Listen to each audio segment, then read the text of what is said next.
지난 1월 달에 저희가 청소년 미래활동 디지털 전환을 준비한다 첫 번째 특강이 있었죠.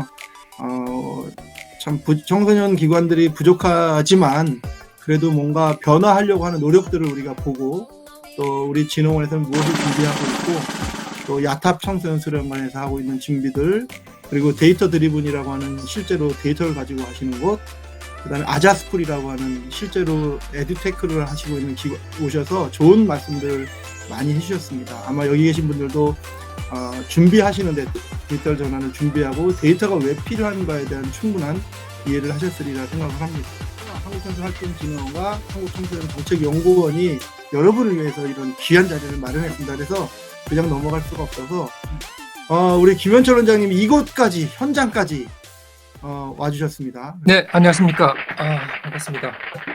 정말 많은 분들이 와 계시네요. 오늘 주제 블록체인과 NFT의 이해 주제는 제가 김진흥원이 진행하시는 연수의 모든 내용들에 관심이 있지만 특별히 이제 관심을 가지고 있는 주제여서 또 오늘 한국 NFT 콘텐츠 협회 이사장님 김영주 이사장님이 오셔서 저는 직강을 들으러 이렇게 여기 참여했습니다.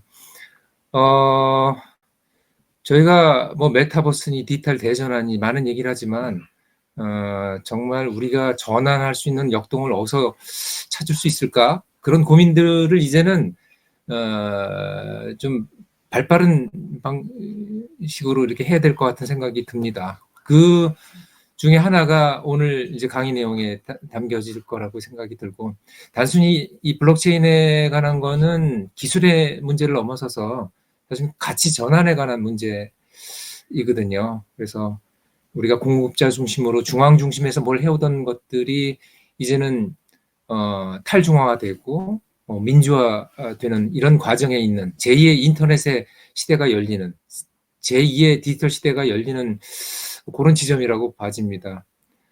그런데 아마도 단순히 블록체인의 전문가분이 또 NFT의 전문가분이 와서 강의를 하시면 어쩌면 굉장히 좀 거리감 있는 강의로 느껴지실 수 있는데 김영주 이사장님은 워낙 이 청소년계 이해가 깊으시기 때문에 저희 피부에 와닿는 강의를 해주실 것 같고 또 조금 전에 잠시 말씀을 나눴습니다만 같이 정말 뭐 강의로 끝나는 게 아니라 같이 손잡고 뭔가 해볼 수 있는 그런 아이디어들이 뭐 한없이 튀어나올 수 있는 그런 오늘 좋은 컨텐츠의 강의가 아닐까 싶고 무엇보다도 저희가 굉장히 귀한 분을 오늘 모셔서 강의를 듣는다는 것만으로도 굉장히 의미가 있는데 이 디지털 대전환 시대에 정말 우리가 한 발 빠르게 나아갈 수 있는 그런 좋은 아이디어를 던져주실 것 같아서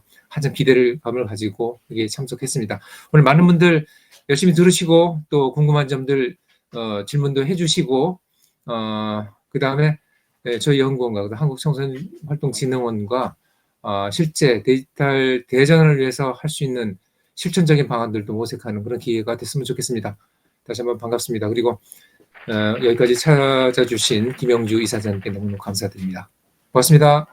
그럼 이어서 우리 오늘 함께 하실 우리 정말 우리의 귀중한 시간을 주신 강사님을 모실 텐데요. 강사님 오늘 강의하실 제목이 우리의 삶을 변화시킬 블록체인과 NFT의 이해입니다. 생소한 단어고 우리가 잘 쓰지 않는 단어라서 어려울지 모르겠으나 아마 이해하기 쉽게 잘 설명해 줄 것 같습니다. 오늘 그 김영주 이사장님은 사단법인 한국 블록체인 산업진흥회 이사장님이시면서 한국 NFT 협회의 컨텐츠 협회의 이사장님을 역임하고 계십니다. 한국외대 정치학을 전공하셨고요. 한국 청년연합회 초대 회장, 유네스코 미지센터 소장도 하셨고요. 또 뭐 대통령 특별위원회 연구 책임자, 또 뭐 좋은 친구 만들기 이사장님, 그 외 정치적인 경력은 제가 조금 생략을 하고 어쨌든 서울시 정무부시장을 하셨고요.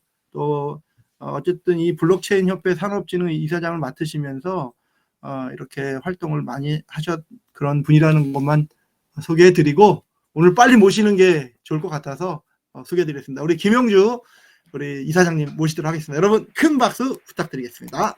방금 소개받은 김영주 이사장입니다. 오늘 우리 바쁘신 중에도 우리 청소년 지도자 여러분들 이렇게 함께 만날 수 있어서 바로 눈앞에는 안 보입니다만은 대단히 영광스럽게 생각하고 특히 우리 세종시에서 청소년 정책연구원의 우리 김현철 원장님께서 함께 해주셔서 대단히 뜻깊은 그런 자리가 될 것 같습니다. 실제로 블록체인의 작동 원리는 서로 해당 블록을 생성해서 서로 네트워크를 만들고 그 네트워크에 상호 검증을 함으로써 실제적으로 그것이 가짜가 아니다라고 하는 것을 증명하는 것이거든요. 이제 그것은 무슨 얘기냐 하면 그 다음 장으로 한번 넘어가 볼게요. 작업 증명이라는 과정들이 있습니다. 실제로 보면 이 하나의 그 성을 함락하기 위해서 여러 장군들끼리 교신을 해야 되는데 그 교신 중에는 배신자도 있을 거란 말이죠. 그리고 성실하게 명령을 따르지 않을 사람들도 존재하는데 그 사람들 속에서 어떻게 여야히 우리의 작전을 성공시킬 수 있을 것인가 이런 것들을 갖고 이야기를 합니다. 그것을 우리가 이제 일치된 의견이 불가능한 상태에서 즉 중앙 헤드쿼터의 명령이 없는 상태에서 단일한 성을 포위해서 동시에 같은 시간대에 공격을 해서 성공할 수 있는 방법이 뭘까 이런 문제의식으로 블록체인에 대한 생각을 갖게 됐는데 그것을 다른 말로 얘기하면 작업 증명이라고 얘기하고 더 쉽게 표현하면 우리가 흔히 하는 마이닝이라고 합니다. 채굴하는 사람들이 많이 있죠. 돈을 벌기 위해서. 그 채굴 작업이 바로 작업 증명의 말하자면 용어다 그렇게 볼 수 있습니다. 이 작업 증명이라는 용어는 99년도에 만들어졌습니다. 그래서 이 다른 어떤 공격에 방어하기 위해서 그 구글이 이 무한 사용 방지를 위해서 만들어낸 그것이 이제 작업 증명인데 그 작업 증명의 과정 속에서는 그 안에서 배신자가 있을 것을 생각해서 배신자를 가려내고 의아에 성공하기 위해서 이 블록체인이라는 용어가 만들어졌다 이렇게 볼 수가 있을 것 같습니다. 그 용어를 만드는 데 있어서 폴 바른이라는 사람이 만들어낸 개념이 커뮤니케이션 중에서 이렇게 중앙 집중형 커뮤니케이션보다는 이런 탈중앙화 커뮤니케이션이 훨씬 더 유효하다 이런 부분들이 만들어졌고 그것이 바로 인터넷과 블록체인으로 연계되는 어떤 그런 연결들이 있습니다. 그래서 첫 번째 집중화된 커뮤니케이션보다는 서로 각 노드들이 연결되어 있는 그런 커뮤니케이션이 더 유용하다라고 할 수 있고 어떻게 보면 BTS의 팬클럽들이 갖고 있는 커뮤니케이션 채널이 바로 탈중앙화 커뮤니케이션 그런 식으로 할 수 있다. 즉 쉽게 얘기하면 누군가가 리드가 지시해서 밑으로 하다라는 그런 커뮤니케이션이 아니라 모두가 더불어서 만들어가는 그런 커뮤니케이션을 이 블록체인에서 하나의 정신으로 지향하고 있다. 그렇게 볼 수 있을 것 같습니다. 그래서 블록체인이라고 하는 용어는 기본적으로는 그와 같은 군사적인 용어로부터 출발해가지고 인터넷도 마찬가지입니다. 서로 대학 간에 서로 간의 소통을 끼리끼리 중앙이 없는 상태에서 할 수 있는가라고 하는 문제의식에서 출발했다라고 보면 될 것 같고요. 결과적으로는 그런 블록체인이라는 개념이 출발하게 된 국제 정치적 배경이 있습니다. 지금 뭐 우크라이나 전쟁이나 있는데 그 우크라이나 전쟁에서 나오는 것도 마찬가지죠. 러시아를 스위프트 제도에서 빼겠다. 즉 스위프트 제도라고 하는 것은 국제금융결제망이죠. 근데 국제금융결제망을 누가 갖고 있느냐? 미국이 갖고 있다. 그래서 그 국제금융결제망에 대해서 말하자면 불신하는 왜 내가 친구한테 외국에 돈을 송금하는 것을 미국이 다 알아야 돼? 이런 문제의식이 있었고 또 여기처럼 1990년대 워싱턴 컨센서스라고 하는 미국의 신자유주의적인 접근을 하는 데 대한 반대 급부 이런 것들이 시대적 배경으로 나타난 것이죠. 우리나라도 결국 IMF 위기 이런 것들이 거기서 나왔다라고 하는 부분인 거죠. 그래서 결과적으로 글로벌 금융위기가 왔고 결과적으로 한국이 나와 있습니다마는 글로벌 위기에 대하여 결과적으로 누가 책임질 것이냐. 한국은행에 우리나라 은행에 많은 돈을 넣어놨었는데 은행이 도산한 것에 대하여 누가 나를 책임져 주지? 이런 데 대한 문제의식들이 이 안에 있었던 것이죠. 그런 것이 2007년 금융위기 이후에 2009년에 비트코인이라고 하는 용어로 출현하게 되는 배경이 있습니다. 지금 현재 더 빅샷이라고 하는 영화를 한번 여러분 보십시오. 그 영화를 보면 미국의 프라임 모기지 사태가 어떻게 발현되는가, 많은 사람들이 안정됐다고 하는 고정자산을 이 사람들을 왜 팔아버렸는가, 그래서 왜 부자가 됐는가, 이런 것들이 그 영화에 잘 나옵니다. 기존의 금융자본주의 시스템에 대한 불신, 이런 것들이 대안적으로 보면 비트코인의 출현을 만들어주고 있다, 이렇게 볼 수 있습니다. 그래서 2008년에 결과적으로는 비트코인이라고 하는 P2P, 캐시페이퍼라고 하는 논문을 사토시 나카모토라고 하는 사람이 썼어요. 이게 바로 이제 블록체인의 원전이 되는 비트코인의 첫 번째 용어인데, 논문인데, 법정화폐라고 하는 것은 중앙은행이 화폐 가치를 떨어뜨리지 않는 것이라는 신뢰가 필수적인데, 그러나 법정화폐 역사에는 그 믿음을 저버리는 사례가 많았다. 즉 71년 브레튼 우드 체제가 망하면서 결과적으로 금으로도 바꿔주지 않는 달러를 우리가 왜 갖고 있어야 되지? 이런 데 대한 문제의식이 바로 비트코인, 즉 국가를 상대로 하는 법정화폐가 아닌 우리끼리 돈을 주고 받아야 되겠다는 생각으로 드러났다, 이렇게 볼 수 있습니다. 자, 지금 이제 내가 그림으로도 루블이 나왔죠. 앞에 있는 루블과 스위프트, 아까 제가 말씀을 드렸습니다만은 결과적으로 러시아에 대해서 스위프트라고 하는 것이 국제 자금 결제망인데 러시아는 결제를 사용하지 못하도록 하겠다, 이런 기존 통화 시스템에 대한 문제의식이 이게 있는 것이죠. 자, 블록체인이 만들어지기까지는 단순히 그런 비트코인이라고 하는 아이디어만 갖고 될 수는 없었겠죠. 말하자면 기계와 인간의 공진화라는 게 있습니다. 핸드폰의 역사 속에서 말하자면 이 핸드폰이 없었으면 실제적으로 보면 어떤 비트코인이라든지 가상화폐라든지 이런 네트워크의 망도 불가능했을 거예요. 여러분 아마 여러분 핸드폰 갖고 계시지만 핸드폰 안에 여러분들이 카톡을 하잖아요. 카카오톡 안에 NFT가 들어있다는 것을 아는 사람 별로 없을 겁니다. 실제로 보면 그 카카오톡 열어보시면 여러분 이름으로 나와 있는데 그 안에 밑으로 누르시면 전체 지갑이 있어요. 지갑. 네? 카카오톡 지갑 안에 제일 밑에 전체 서비스 보면 여기 클립이라는 것 뜻이거든요. 여기 뜨면 NFT가 이 안에 있습니다. NFT를 그래고 저도 지금 NFT를 하나 갖고 있는데 조그만 NFT가 있습니다. 2.95 클레이, 즉 카카오가 사용하는 화폐죠. 클레이라고 하는. 그것이 여러분들이 이미 삼성전자도 이미 전자지갑을 이 안에 심어놨다는 것이 의미가 있고요.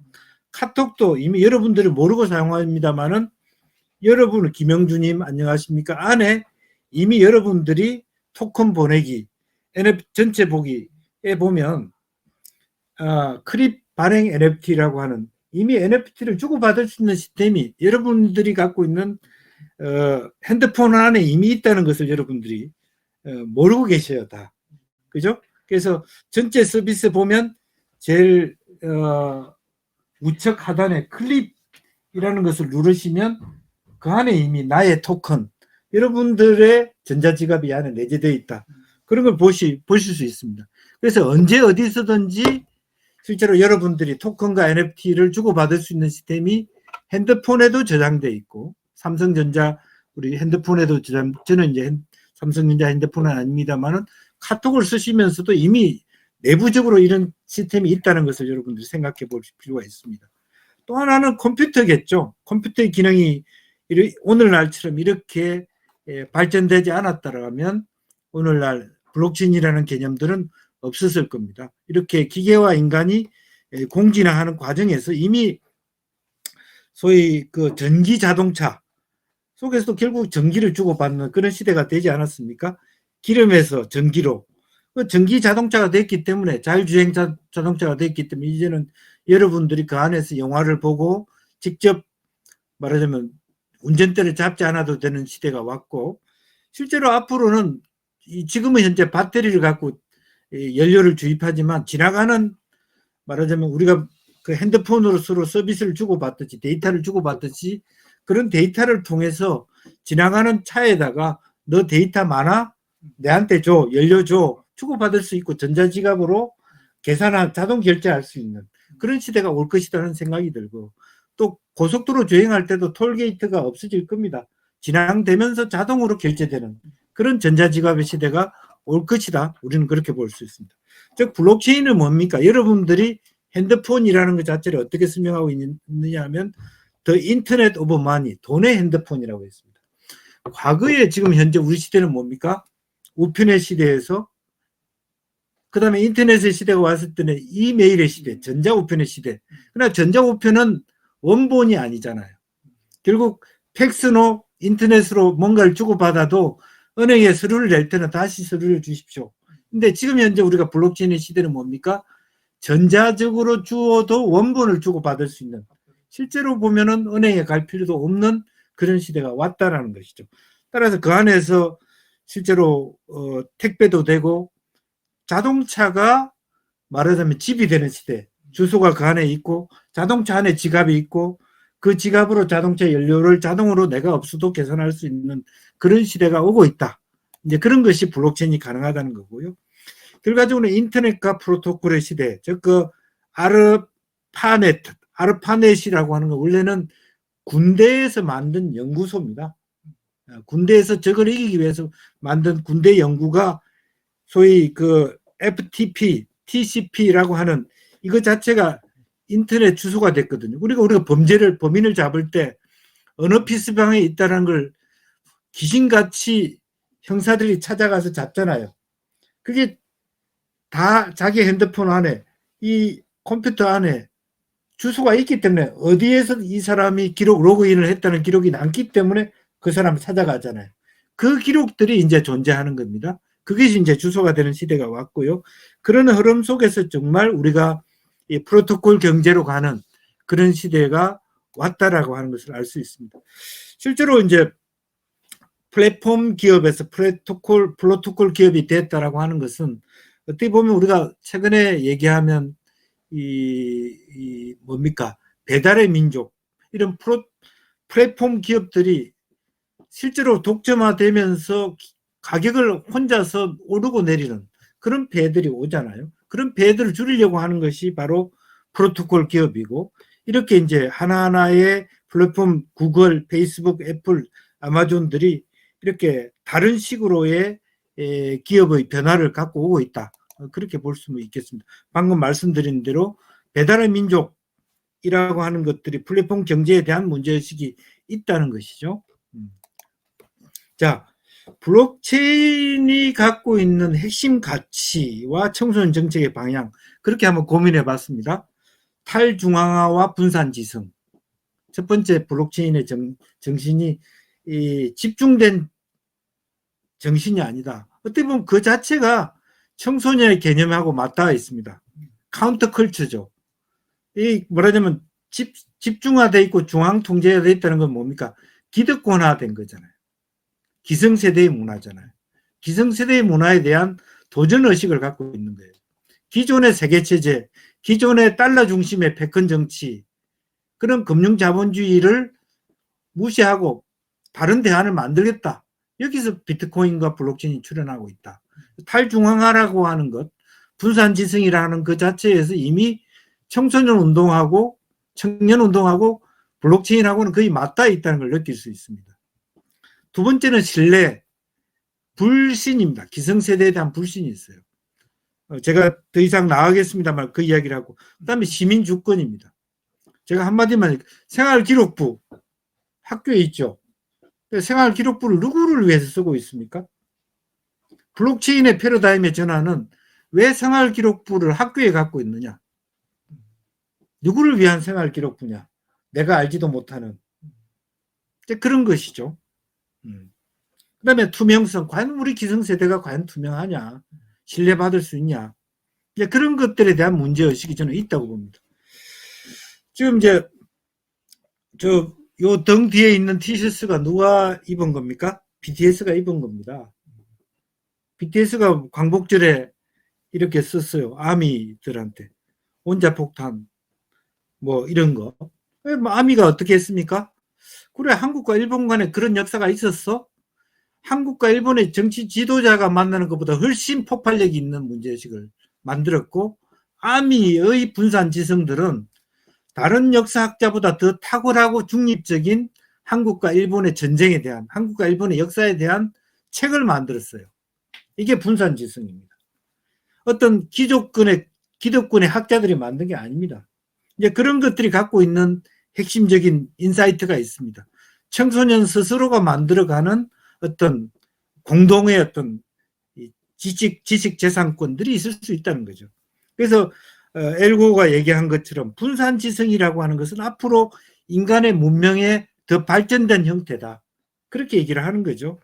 독재 체제도 아니고 공산주의 체제도 아니고 군주 체제도 아니고 그 다음 단계의 미래상은 사실은 분산지성이 만들 것이다. 저는 그 미래상이 나는 BTS의 팬클럽 속에 있다고 봅니다.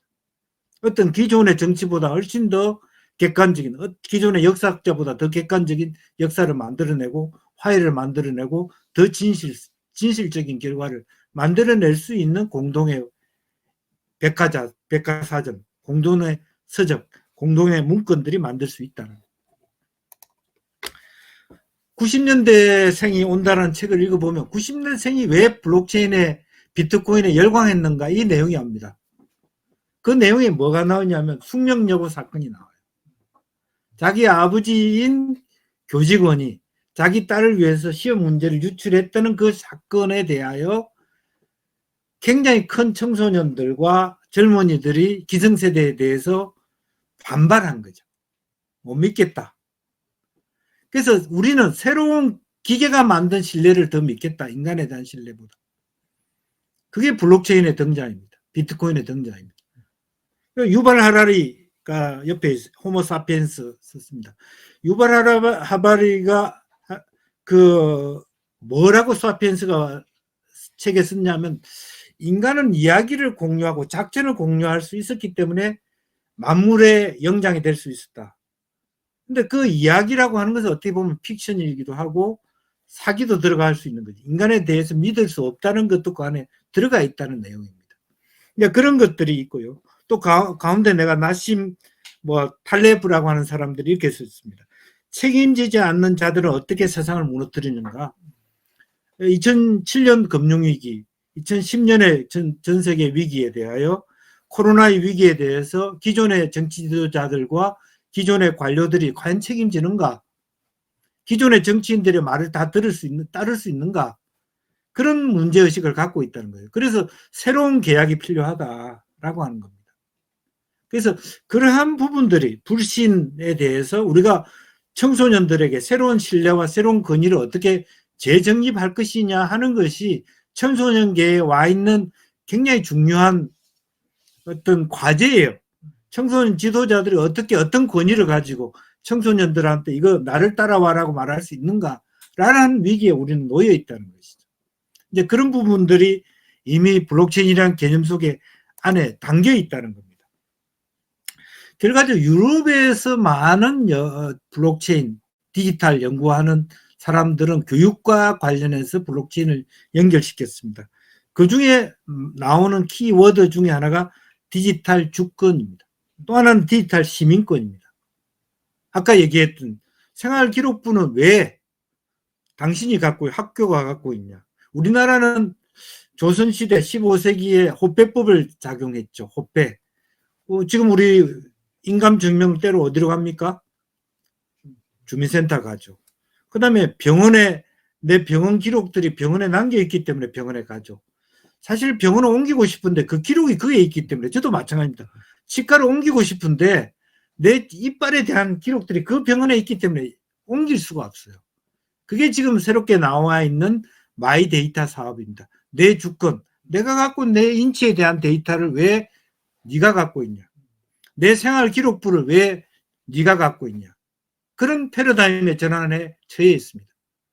저는 유럽, 그러니까 호주나 이런 데 가서 배운 게 있어요. 유치원까지 아이의 기록을 초등학교 선생님한테 연결해 줍니다. 그 아이를 위해서 기록을 남기고 연결해 주는 거죠. 우리는 뭡니까? 선생님들이 평가하기 위해서 기록을 남기는 거죠.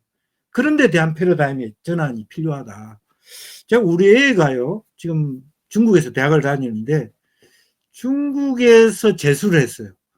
근데 중국에서 재수하면서 편하게 느꼈던 건 뭐냐면 시험을 치고 그 시험 결과를 그대로 남겨놓고 시험 못 친 것만 보완해서 재수를 했습니다.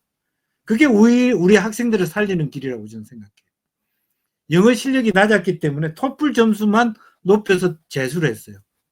우리는 어떻습니까? 매우 비교육적인 재수 제도를 갖고 있습니다.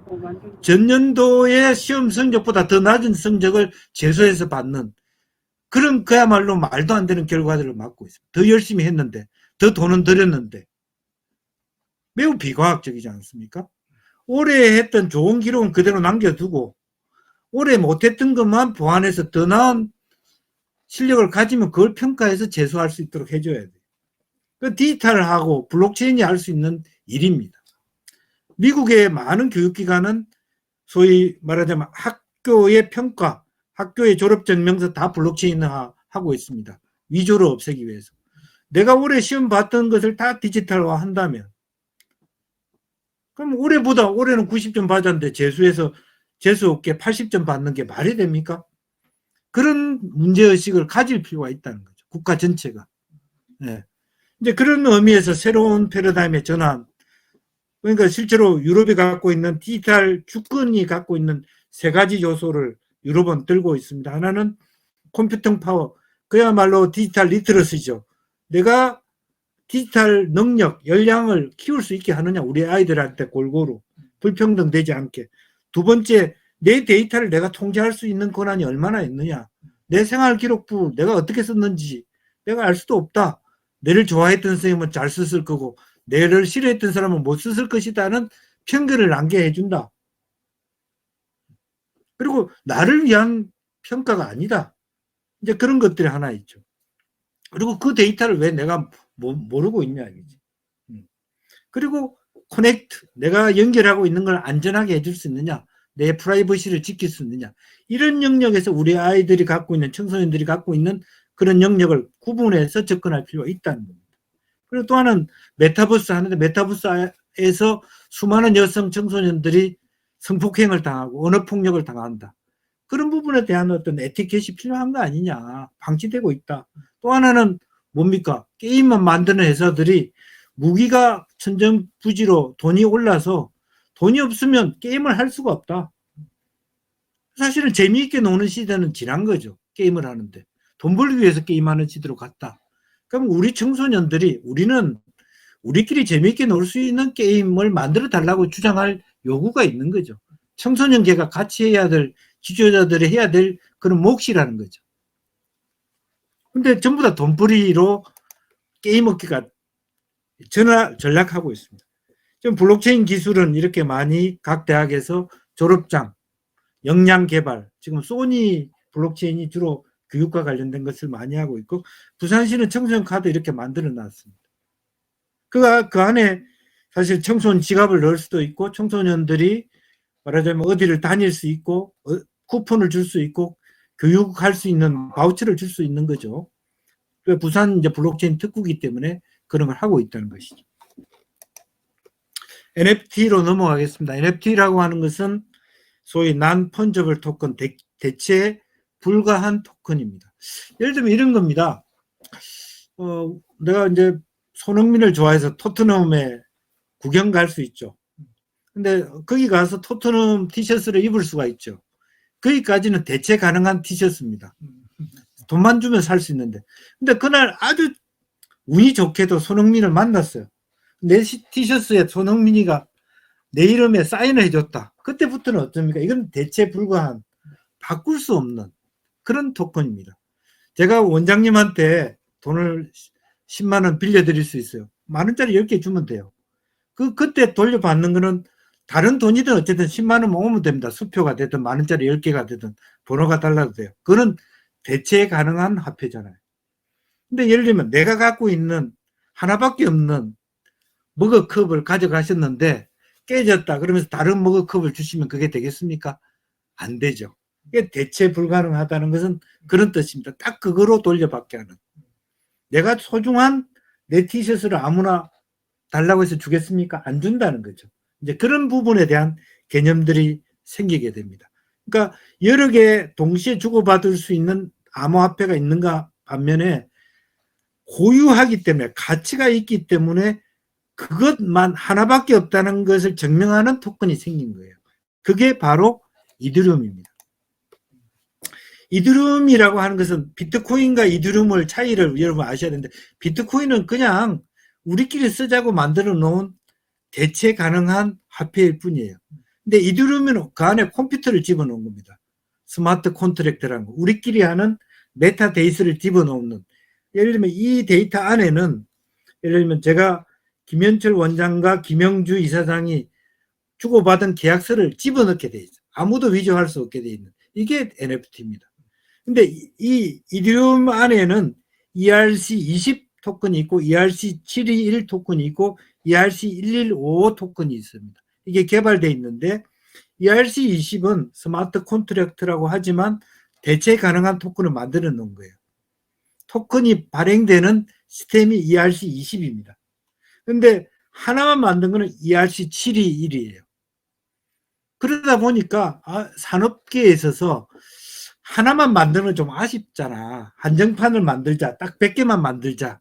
이게 ERC1155 토큰입니다. 한정판. 그런 거죠. 재미있는 거죠. 이제 이렇게 이더리움이라고 하는 게 진화하고 있습니다. 그러니까 대체 불가 토큰인데 721은 딱 하나밖에 없는 토큰이고 한정판 토큰은 ERC115라는 토큰이고 무수히 만들 수 있는 토큰을 개발할 수 있다라고 하는 것은 ERC20이다. 이렇게 보면 되겠습니다. 그래서 밑에 ERC20과 ERC721의 그 차이를 밑에 적어놨죠. 교환이 가능하다, 교환이 불가능하다.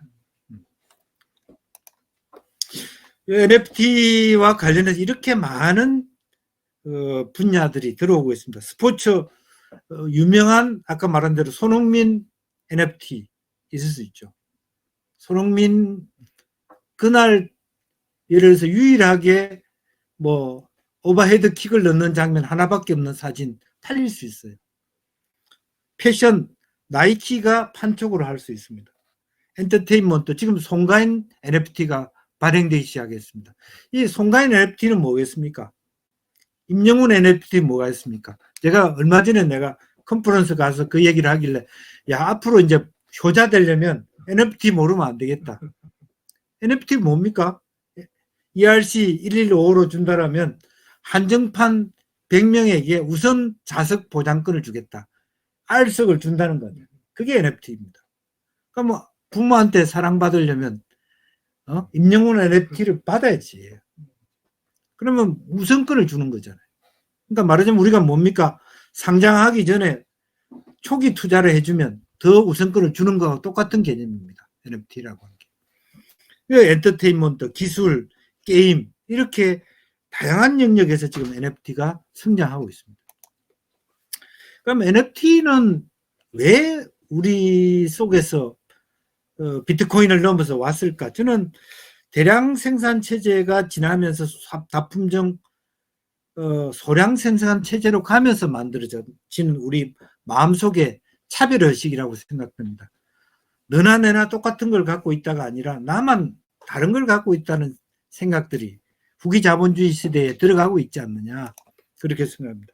그러니까 브루디아가 얘기하는 구별짓기, 너와 나는 다르다, 나의 취향은 독특하다, 이런 것들로 가는 과정에서 NFT라고 대체 불가, 나만 갖고 있는 이런 심리들이 생길 수 있다 그렇게 생각이 들고요. 또 하나는 그런 과정 속에서 이 신창조 계급이 후기 산업사회에 나타나고 있다라고 하는 겁니다. 결과적으로는 그동안의 화이트 칼라, 블루 칼라 개념들이 앞으로 없어지고 창조적 전문성을 가지고 있는 그런 지적 노동자들이 생길 것이다.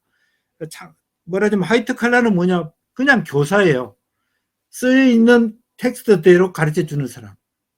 근데 이 사람이 얘기하는 소위 리차드 플로리다가 얘기하는 새로운 창조 계급은 자기의 PPT 자료를 자기 스스로 꾸밀 줄 아는 사람. 즉 다시 말해서 암묵지를 가진 사람들. 그런 사람들이 이 신창조 계급이다. 그렇게 보면 되겠습니다. 자, 시간이 가면서 자본 없는 자본주의 시대가 옵니다. 그래서 앞으로 더 눈에 보이는 투자보다 눈에 보이지 않는 투자가 늘어날 거예요. 그런 것을 우리가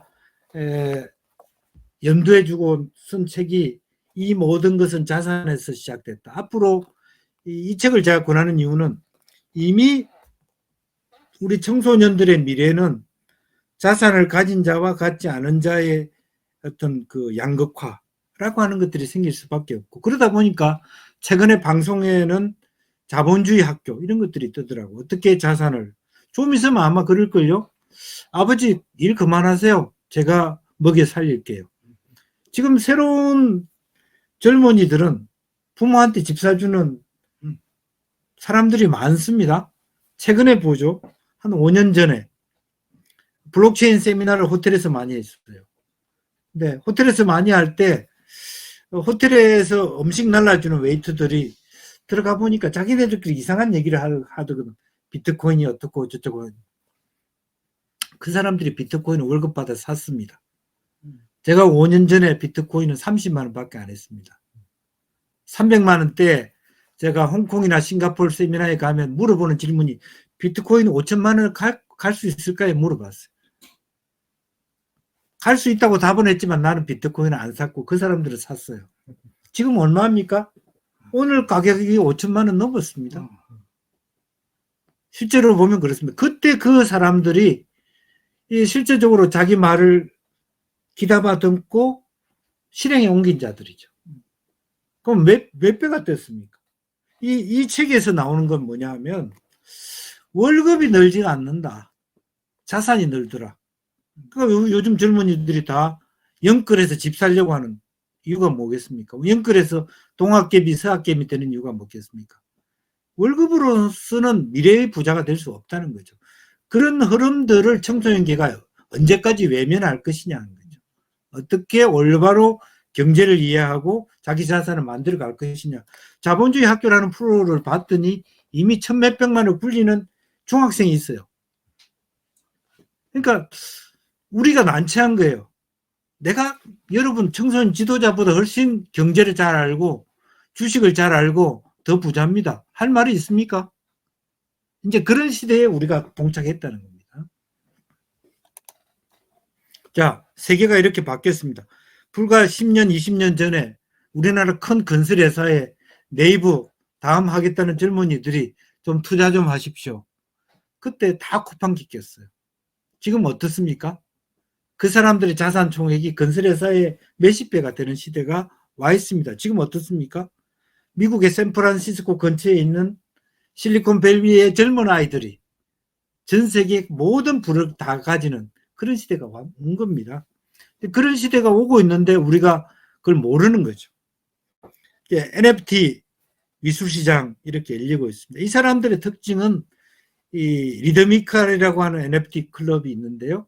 이 사람들은 RHYTH 이렇게 하나하나의 단어를 공동 작업으로 요구합니다. 그러니까 가입을 하면 우선 R로 된 네 작품을 하나 올려봐라. 이렇게 공동 과제가 있는 거예요. 그리고 이제 집시라고 하는 것도 가장 최근에 많이 나가는 NFT 작가인데 다 공동 작업을 합니다. 그러니까 공유 경제가 이미 NFT 체제는 실현되고 있는 겁니다. 제가 같이 이 사진을 찍고 있는 사람들이 이 젊은이들이 다 NFT 작가입니다. 이 옆에 있는 사람이 저하고 같이 찍은 프랭키라는 사람이 우리나라 최고의 높은 가격으로 NFT 작품을 파는 분이에요. 부모가 화가였는데 어머님은 음악가였는데 본인한테는 너 미술에 소질 없어 미술을 안 했던 사람인데 자존심을 가지고 다시 미술에서 몇십억짜리 작품을 내는 사람입니다. 그러니까 그런 사람들이 지금 우리 시대에 살고 있다는 거죠. 그래서 정말 이런 어떤 이 사람들의 NFT 젊은 작가들의 공통점은 그래픽 카드를 알고 디지털로 그림을 그릴 줄 알고 그리고 이 NFT라고 하는 작품에 공동 협력을 하면서 자기 작품을 소화해내고 그 다음에 자기 작가 자체가 스토리를 가지고 있어야 된다라고 하는 그런 것들이 어떤 NFT에서 자기 작품들을 말하자면 지속 가능하게 가격을 높일 수 있는 요인들을 만들어갈 수 있는 매력을 갖고 있어야 된다는 거죠. 이제 그런 것들을 우리가 좀 생각해 볼 필요가 있을 것 같습니다. 앞으로 미술 그림 데이터가 이렇게 갑자기 많이 뜨고 있습니다. 전 세계가 마켓플레이스가 막 난립니다. 그런데 정부는 마켓플레이스가 어디 있는지 알 수가 없어요. 통계도 안 나와 있는 상태입니다. 콘텐츠 진흥원이 저하고 손을 잡자. NFT 콘텐츠 대표가 손을 잡아서 현상이라도 파악하자. 지금 그런 상황이 있잖아요. 메타버스 이야기를 해볼게요. 메타버스라고 하는 용어를 만든 사람이 이 나오는 사람인데요. 이렇게 수염 있는 이 사람인데 닐 스티븐슨이라고 하는 사람이 스노우 크래시라고 하는 소설 속에서 메타버스라는 용어를 만들었는데 재밌는 건 뭐냐면 이 소설 속에 있는 주인공이 피자 배달원이에요. 근데 피자 배달은 현실이 피자 배달원이지만 집에 돌아와서는 가상의 인물이 되는 거예요. 주인공이 되는 거죠. 아마 어떻게 보면 오늘날 우리 젊은이들이 메타버스에 들어가는 이유는 뭡니까? 기존의 세상에 대한 절벽, 절망감이 대안의 어떤 문화, 대안의 공간을 만들어가는 거 아닌가? 옛날 우리 만화 주인공 모래에 나오는 어른들이 모르는 4차원 세계가 이미 현실화되고 있는 거 아닌가라고 하는 생각이에요. 그 속에서 우리가 게임을 해서 집도 짓고 그림도 올리고 사고 팔고 하면서 그런 세상을 구축하고 있어요. 그것이 과연 가상 세상인가? 많은 사람들이 토론을 합니다. 그것 또한 현실 세상에 들어와 있다. 거기에 있는 나도 나고 밖에 있는 나도 나다라고 하는 그런 개념을 우리가 갖고 토론하기 시작했습니다. 오늘 우리 아이들이 어떻게 살고 있습니까? 제페토 드라마를 만들고 있습니다. 가상현실 속에서 자기네들이 캐릭터를 가지고 가공의 드라마를 만들고 있고 우리나라에 저한테 들고 온 하나의 프로젝트는 뭐냐면 만화 영화를 만들어 보자 우리끼리 블록체인 기반으로 어떻게 만드느냐 그리고 만화 영화 주제가도 선정해서 만들고 토큰 시스템으로 선정되면 돈을 주겠다 스토리도 주겠다 기본적인 컨셉은 소녀 하나와 이 동그란 청소기 하나만 가지고 스토리를 만들어 보자. 스토리를 주는 사람한테는 리워드를 하겠다. 전체의 만화 영화 한 작품을 블록체인 기반의 토큰 이코노미로 만들어 보자. 이런 프로젝트예요. 만화 영화 음악도 공개적으로 해서 좋은 음악을 채택하자. 그렇게 되면 어떻게 될까요? 그 만화 영화는 중박은 됩니다. 왜? 수십 명이 그 만화 영화를 만드는 과정에 참여했기 때문에. 안 볼 수가 있나요? 투자를 같이 하고 같이 만들었기 때문에 실패할 확률이 줄어든다는 거죠. 지금 뭐 제페토 한강점도 오픈했던. 그러니까 현실과 미래를 같이 공유하고 있습니다. 우리 아이들이. 게임도 이미 그 안에서 게임을 하면서 돈을 벌고 있잖아요.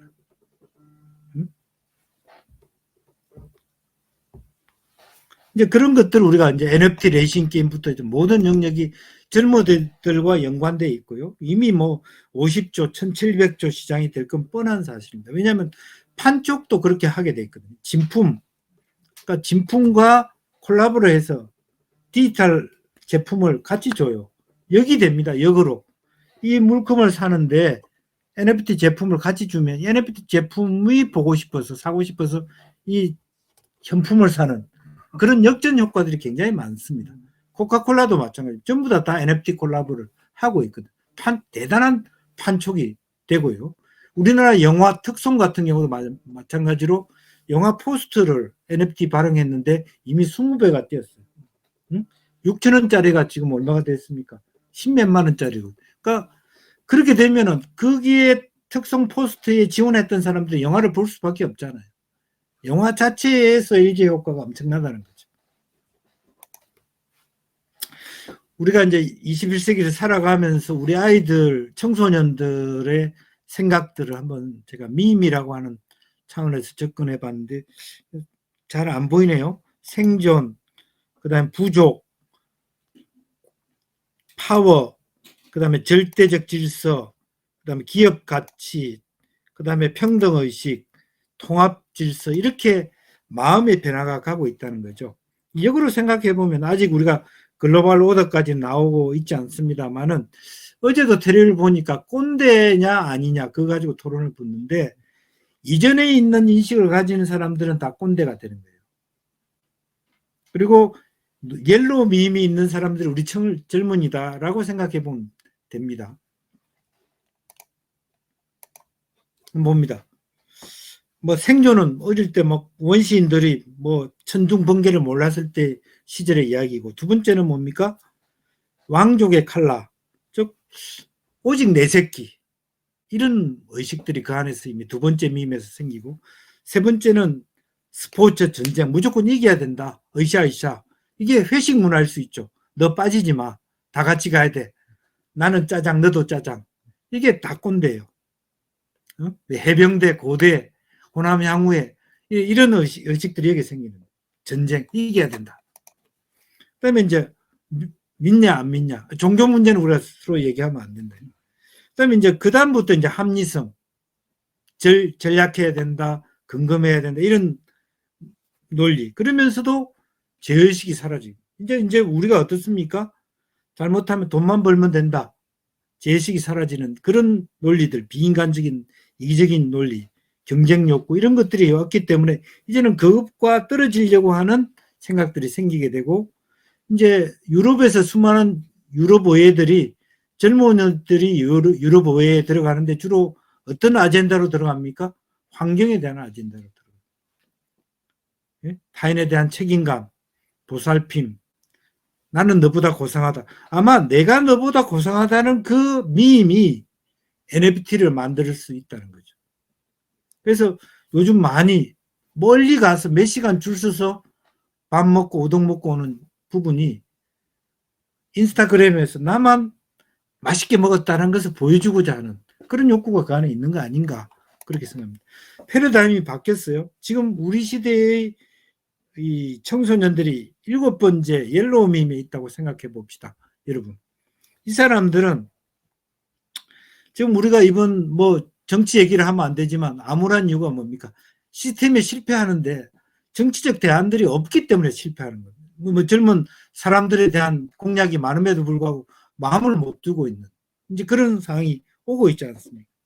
그래서 이제 좌우를 넘나들고, 그다음에 자유로운 인식을 갖고 의사결정을 할 수 있는 그런 사람들이 필요한 거고, 그런 사람들이 오히려 젊은이인 시대인 거예요. 젊은이들이 그런 각도로 보니까 다른 관점이 다 꼰대로 보이는 거예요. 앞으로 그러니까 이 디지털 전환 시대를 맞이해서 우리가 같이 생각해야 될 게 포스트 휴머니즘이라고 봐요. 기계와 인간을 같이 생각하면 21세기는 인간과 기계가 함께 살아가는 시대다, 대결하는 시대가 아니다 라는 측면에서 이 공진화라고 하는 것들을 생각해 보는데, 소위 요치하이 요이치가 쓰는 21세기 크리에이티브 클래스라는 책을 제가 들고 나온 이유가, 미래의 디지털 네이처를 주도할 창조적인 사람, 소위 기술과 인간을 해서 인간과 기술의 대결이라고 보지 말고 어차피 기계와 인간은 같이 살아야 될 존재다라고 생각하면서 그 속에서 어떻게 살아갈 것이냐를 우리가 볼 필요가 있다라고, 여러분들이 그런 각도에서 청소년들과 만나고 청소년의 디지털 변화를 같이 가주는, 청소년은 이미 디지털 네이처잖아요. 근데 우리는 청소년 지도자는 디지털 네이티브가 아니지만 어차피 미래는 디지털 네이처로 간다는 거예요. 그래서 우리가 같이 그 속에 호흡해야 된다는 생각을 하면서 같이 가야 된다. 그래서 이 책을 한번 여러분 한번 읽어보시기를 권합니다. 우리나라 콘텐츠가 요즘 뜨고 있습니다. 뭐 오징어 게임도 그렇고 K-팝도 그렇고 영화도 그렇고, 얼마 전에 세상을 타개하신 이령 선생이 이미 2006년도에 디지로그라는 책을 쓴 적이 있죠. 21세기가 문화유전자 전쟁의 시대인데 우리에게 가능성이 있다, 우리에게 포텐셜이 크다는 것은 그런 측면에서 우리가 생각해 볼 필요가 있을 것 같아요. 여러 가지 우리가 어려움 속에 있습니다만은 결과적으로는 훌륭한 정치가나 경제학가나 과학자 때문에 우리가 이만큼 살아가는 것이 아니다. 물지개를 지고 용쾌도 좌우를 넘나들면서 물을 엎지르지 않고 500년을 살아온 우리의 절묘한 균형 감각. 그 사람이 가위바위보론에도 이 가위라고 하는 것이 우리가 낸다. 중국과 일본 속에서 다 먹으려고 하는 중국, 축소지향으로 좁아지는 일본 사이에서 절묘하게 가위가 있었다. 이것이 돌고 돌아가는 서양 문명에서 이거 아니면 저것이 아니라 세계가 서로 이기고 지는 것에 순환적인 논리를 갖고 있는 우리의 저력이다. 그렇게 얘기를 한 적이 있는데 자기 몸집보다 몇 배 큰 짐을 거뜬히 지어 나가는 우리의 지계 문화유전자, 문화밈 그렇게 썼습니다. 그런 부분에 대해서 우리가 좀 같이 생각해 볼 필요 있다. 우리가 갖고 있는 문화적 저력, 문화적 체력 이런 것들과 디지털라이제이션 또 디지털화된 가상자산의 문제와 연결시킬 필요가 있다. 저는 그렇게 생각이 듭니다. 이 소위 그 동경대 특강에서 이 폴 케네디라는 역사학자가 특강을 했는데 일본의 한 대학생이 이런 질문을 했습니다. 아마 그 여학생은 앞으로 21세기가 일본이 이끌어갈 것이다. 그런 답을 듣고 싶었을지도 모르겠는데 앞으로 21세기 누가 이끌어갈 것인가 동북아를. 그랬을 때 폴 케네디가 한 답이 이런 겁니다. Never Japan, Never China, Maybe Korea. 왜 재팬은 안 되고 차이나는 안 됩니까? 차이나는 이미 아까 분산지성에 나왔다시피 독재, 공산주의 체제 창조되지 않았기 때문에 그렇습니다. 제가 보기에 일본은 어떻습니까? 동양에 있지만 동양이 아니기 때문에 자기 정체성을 갖지 못했기 때문에 그런 것 같습니다. 일본에는 업력설이 없습니다.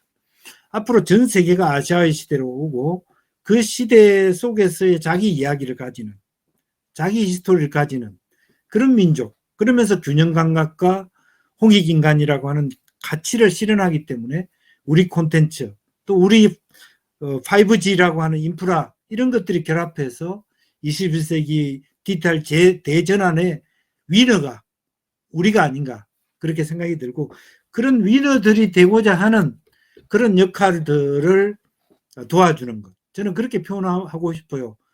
디지털 대전환이라고 하는 민물에 있는 고기가 바닷물로 나가기 전에 실제로 그 물의 전환을 이해해 주면서 살아남게 하는 그 역할들 그런 것들이 디지털 대전환일 수 있고 그 역할들을 하는 것이 바로 우리 청소년 지도자 여러분이다. 그렇게 생각을 하면서 제 강의를 마치고 질문을 받도록 하겠습니다. 감사합니다. 네. 야, 정말 오늘 이사장님이 안 오셨으면 전혀 몰랐을, 인지 못했을 걸 여러 분야, 여러 종류에서 말씀해 주셨어요. 특히 카카오에 또 그러한 기능이 있었다는 거 다시 한번 깨닫게 되고요. 정말 오늘 저 스스로에도 큰 도전이 되는 그런 시간이었던 것 같습니다. 꿀팁. 네. NFT를 우리 청소년계가 활용할 수 있는 꿀팁을 좀 제가 말씀해 주셔서 말씀했는데 청소년 활동에서 우리가 무슨 활동을 결과물로 낼 때 그 결과에 대한 것을 NFT로 만들어 갈 수 있잖아요. 네, 네. 이제 그런 측면들도 있고요. 또 한편으로는 청소년 기관 운영을 네. 말하자면 이제 지역에 있는 그림 동아리나 예술 동아리가 하면서 그걸 자선 말하자면 행사로 만들 수 있어요. 네. 그래서 지금 현재 이번 대선 공간에서도 네. 선거법 때문에 활용을 많이 안 했습니다만은 네. 뭐 어른들도 뭐 화가들한테 청소년 활동을 위해서 NFT 작품을 하나 내면 우리 손쉽게 그걸 우리가 구입해 볼 수 있잖아요. 네. 구입해서 그 자금을 운용해서 실제적으로 기관 활용을 할 수도 있고 또 뭐 더 어려운 청소년 지원을 할 수도 있는 거고 네. 뭐 여러 가지 형태의 네. 꿀팁이 있을 수 있고 저는 훨씬 그런 부분에 있어서 오히려 이 지역의 예술가들과 그 지역 예술가들을 모아놓고 NFT를 해줄 수 있는 청소년을 구해가지고 거꾸로. 콜라보를 하는 거죠. 이 사람한테 민팅하는 방법을 하고 네. 수익을 같이 나눌 수 있는. 그 말하자면 청소년들의 디지털 자산화를 창업이네요. 창업을 해보는 네, 거죠. 네, 네. 그래서 서로 이 스마트 컨트랙트를 짜서 음. 기술을 준 사람들한테는 얼마를 주고 그림을 넣은 사람은 얼마를 주고 그 중에 10%는 청소년 기관이 가져가고 이런 어떤 재미있는 어떤 그 그림을 만들어 볼 수도 있는 거고. 아마 이 네. 방송을 지금 말씀을 들으시는 우리 청소년계 기관장님들 많이 계시고 지도자들 계신데 기존에 우리 사업을은 이해할 수가 없어요. 또 이렇게 해보지도 않았고 이게 과연 해볼만 한가에 대한 의문도 있을 텐데 오늘 지금 이사님 하시는 말씀은 정말 실질적인 거 우리가 찾아볼 수 있는 걸 해본 것이고 그렇기 때문에 저는 디지털 전환이라는 것이 굉장히 중요한 개념을 우리가 받아들여야 된다. 모르지만 받아들여야 게 이런 시도를 해볼 수 있다라는 걸 들었다는 것 자체도 우리 시작인 것 같습니다. 네. 그만큼 우리가 아직 더 가야 될 일들이 많이 있다라는 걸. 그래서 제가 이제 부산시에도 4차 산업혁명위원인데, 근데 축구장, 야구장 시돈으로 하지 마라. 미술관 운영비 없다고 얘기하지 마라. 그런 부분을 충분히 NFT를 활용해서 시민을 끼어들 수 있거든. 유럽의 축구 구단이 다 그렇게 운영합니다. 왜 축구하는 사람들이 그렇게 열광적으로 축구하는지 아십니까? 자기가 투자한 게 투자를 했기 때문에. 2배로 이익을 보는, 2배로 흥분하는 거예요. 이겨서 기분이 좋고, 이겨서 말하자면, 나한테 도움이 되고, 심지어 유럽 구단은 그 안에 그 응원 문구도 투표로 합니다. 응원 문구도. 네. 그러니까 팬덤 자체를 가상자산화 해버렸어요.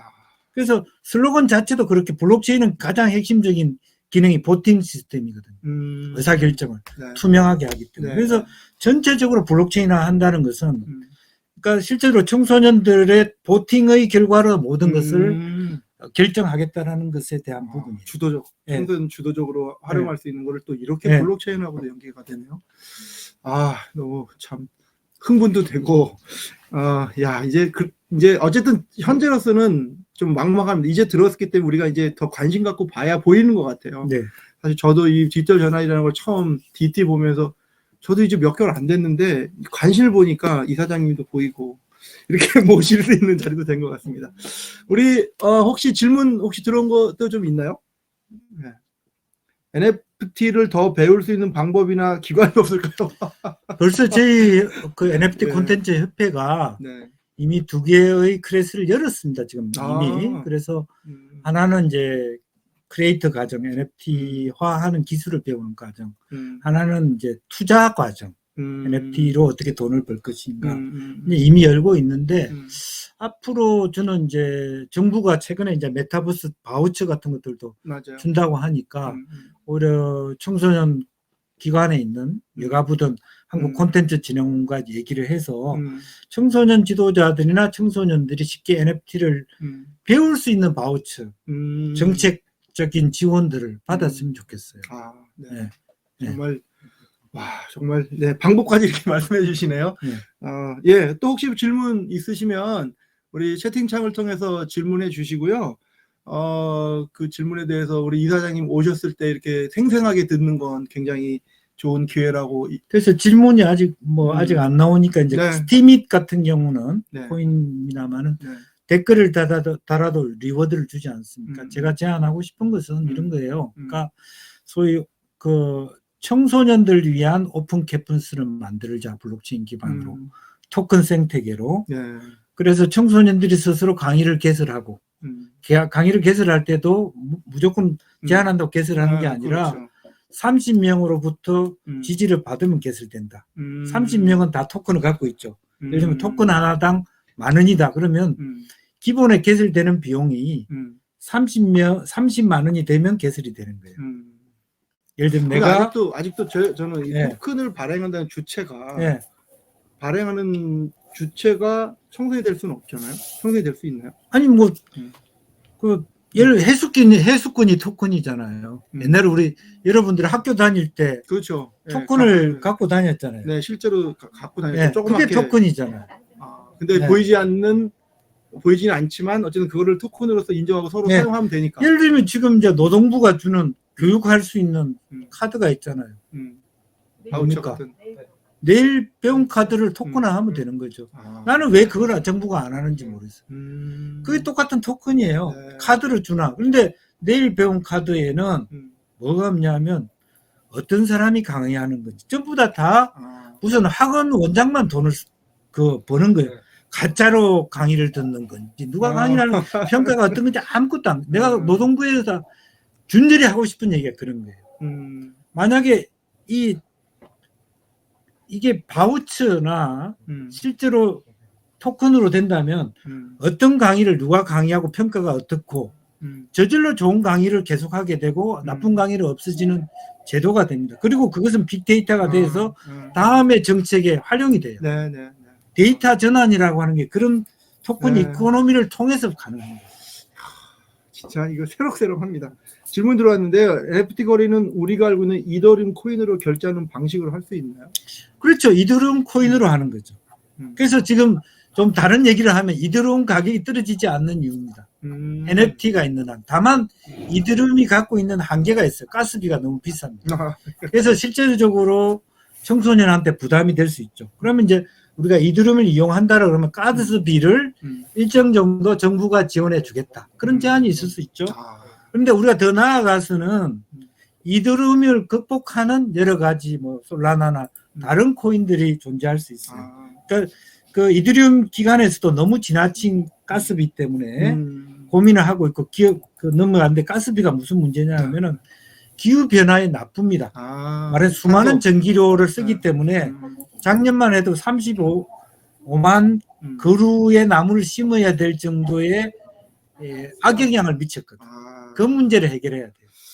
야, 근데 이 질문하신 분도 이런 질문을 할 수 있다는 게 참 좋습니다. 그래서 이더리움이 하는 거죠. 네, 그래서 지금 이제 NFT로 결제할 수 있는 코인이 코인 시장의 가치가 높은 이유도 그런 겁니다. NFT 코인이라고 하는 개념이 그 개념을 갖고 있습니다. 네. 또 이제 질문하셨는데 강의를 한번 곱씹을 수 있도록 유튜브에 올려드리겠습니다. 네. 지금 잘 해서 저희 뭐 진흥원, 정책연구원 또 청소년 지도자의 들풀 방송에도 올릴 예정이고요. 그래서 어쨌든 오늘 우리가 한 번 들어서 알겠습니까? 계속 들어야 알 테니까. 그래서 하고 또 저는 오늘 이렇게 이사장님 강의 들으면서 야, 한 번으로 안 되겠다.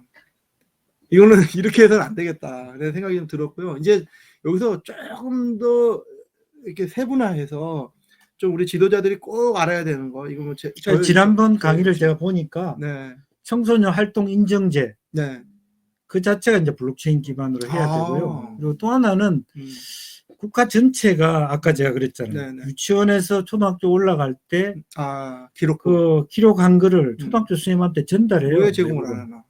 전달해. 우리는 전달을 하더라도 번째만 찾아. 그러니까 그 아이의 특장점을 어릴 때 기록한 게 그대로 가고 그게 대학 갈 때까지 가야 돼요. 그러니까 굳이 내가 대학을 갈 때 다른 자료를 만들 필요가 없고 나의 청소년 개인 지적 재산 지갑을 만들어야 돼. 내가 활동한 걸 다 기록해 놓으면 자료를 별도로 갖고 올 필요 없다. 그게 데이터네. 네, 그게 데이터죠. 아니면 저는 이사장님 지금 말씀 들어보니까 학교가 안 하면 우리가 청소년 개혁하면 되겠네요. 아니죠. 수련 시설에 오는 아이들을 그 단계마다 기록하고 그 데이터를 그 다음 단계에 넘어가는 것들을 우리가 관리해서 쭉 간다면 오히려 이제 학교 가서 안 찾고 우리 시설에 가서 찾는. 그렇죠. 그걸 블록체인화하고 NFT에서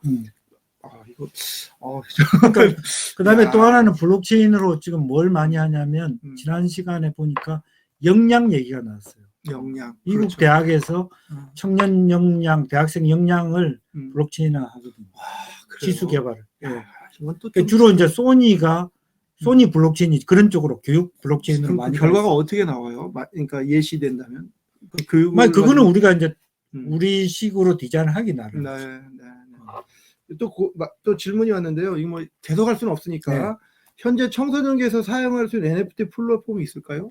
그거는 이제 법 제도적으로 풀어야 됩니다. NFT 자체가 가상자산과 관련돼 있기 때문에 이미 음. 제일 많이 어려움들이 청소년은 NFT를 할 수 없게 돼 있어. 아. 18세 이상만 말하자면 은행 계좌에 해서 거래를 할 수 있고 이제 그런 부분에 대해서 청소년기가 우리가 토론을 관심을 할 갖고 예, 제시하고 그렇기 제안하고. 때문에 하나의 어떻게 보면 실질화되지 않은 토큰으로 만들 필요가 있다. 아. 그러니까 그것을 바로 돈으로 가져가지 않고 다른 뭐 학원에서 공부를 한다든지 이렇게. 근데 이제 노원구가 우리 협회가 만들어준 토큰을 썼잖아요. 노원화폐. 아. 그건 뭐냐면 노원구의 자원봉사 점수를 리워드를 가지고 다른 식으로 쓸 수 있도록 했거든요. 내가 당국대 총장한테 그래서 암호화폐로 장학금 줘라. 아. 그러면 술 먹으면 결제가 안 되는 그런 거죠. 왜냐하면 장학금을 싫어할 것 같아. 예. 그리고 또 하나는 영국은 네. 국가 장학금 그러니까 아이들한테 돈 대출을 네. 블록체인으로 블록체인으로. 합니다. 왜냐? 부모들이 받아가서 마음껏 쓰지 않도록 하기 위해서. 딱 그 목적이 그러니까 육아 수당도 마찬가지죠.